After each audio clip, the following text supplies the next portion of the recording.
showed that Canadian dairy production was responsible for less than 1% of the greenhouse gas emissions in all of Canada, and that our footprint is less than half of the global average. We have a lot to be proud of. I think we need to be telling the public exactly what we're doing and how efficient we actually are.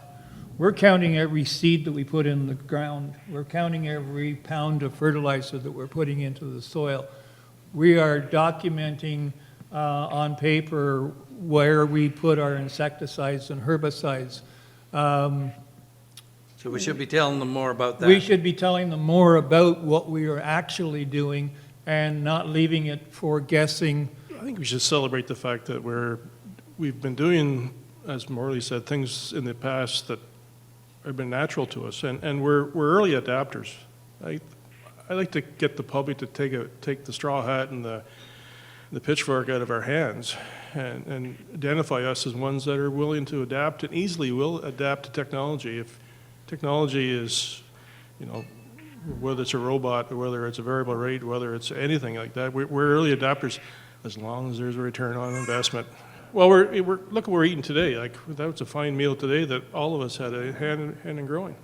And I think that's what we have to celebrate, the fact that we do a darn good job. We're doing a lot well, actually. We still have room for improvement. There are a shocking number of growers out there who still don't soil sample. They don't soil sample, they don't manure test. There are lots of you in this room, I'm sure, that do it every 3 to 4 years like you're supposed to, and you do it in zones and it's done properly. But I have dealt with individuals in the past who have been farming for 30 years and have never pulled a soil test.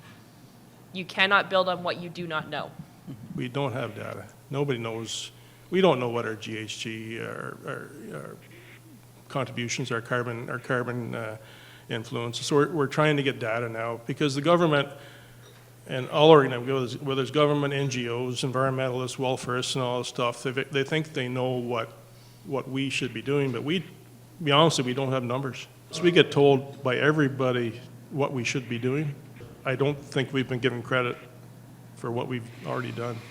I'm concerned also that we have governments and government agencies that are making the rules and regulations for us. They're telling us what we need to do, but they're not putting on writing how to do it. How do we fix these things that you say we need to fix, and not give us the solutions for that or the tools we need to do that?